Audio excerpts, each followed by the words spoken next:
So I have lived a crazy life. At 8 years old, I was getting ready for school one morning. As I was getting ready, I heard this hard knock on our front door.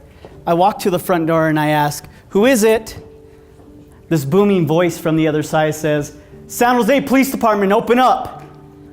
I stood there frozen, not knowing what to do. The voice again says, "San Jose Police Department, open up. If you don't open up on the count of 3, we are going to break this door down." Then I heard 1, 2, 3, boom! That day, they took my mom, my stepdad, and my older brother, who was in a wheelchair, to jail for selling drugs out of our home. At sentencing, my older brother got the harshest sentence of them all. He received 2 years in prison, my mom received 6 months, and my stepdad received 18 months. Just a couple of days into being in prison, my brother was recruited by a notorious prison gang. When he got out of prison, he followed that gang and he rose through the ranks really fast, committing various crimes, anything from theft, even murder. One evening I was watching the news, and the news anchor came on with a breaking story that said 21 members of this gang had been indicted. 10 of them, including my brother, was facing the death penalty. A couple days later, I went to go see my brother in jail. I walked into this visiting room, and the visiting room was exactly what you see in the movies. It was a window, a seat on each side, a phone on each side. I watched as they wheeled my brother in to the visiting room. My brother was in red, a red jumpsuit that signified that he was facing murder charges. He was shackled at the waist, and even though he was in a wheelchair, his ankles were shackled. That's how dangerous they thought this man was. They released one of his ankle shackles and shackled it to a cement stool, a stool that was cemented into the floor. Then they released one of his hands so he could talk to me on the phone. As he picked up the receiver, and as I picked up the receiver, he looked at me and said, "You look confused." And I said, "I am confused." He said, "I want you to look at me." And as I looked at my brother, I saw all his gang tattoos on his face, on his neck, and his ears. Everything that signified what he had done for the gang. And he said, "Do not become me."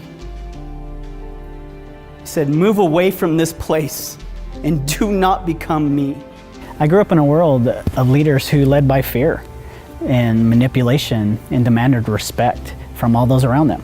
But I left that world and was introduced to a new world of leaders who were selfless and who earned respect through love and admiration. And they taught me, and they earned my respect. They taught me how to live a different life. Albert Einstein said, "Any intelligent fool can make things bigger and more complex. It takes a touch of genius and a lot of courage to move in the opposite direction."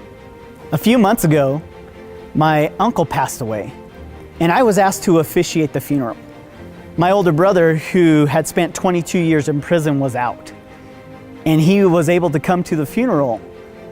And when he came, he saw family members who hadn't seen him in decades. Even though he was greeted with love, he watched me and he saw how the family looked to me as a leader, how they looked to me with love and admiration, because I had earned that. I had earned their respect in a different way. And after the funeral was over, he sent me a text and he said, "I saw and I watched how the family came to you, and they looked to you as a leader, not out of fear, but out of love." And he said, "I want that. I want to be respected the way you're respected." At 15 years old, I wanted to be my brother. I wanted that type of respect where he was respected out of fear. People did what he told them to do because of fear. And at 15 years old, I wanted that. But the tables have turned. My brother wants to be me. My two worlds of fear-based leadership and courageous leadership are the same as my corporate experience.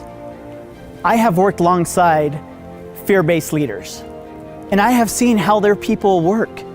They come to work just to do the minimum to earn a paycheck.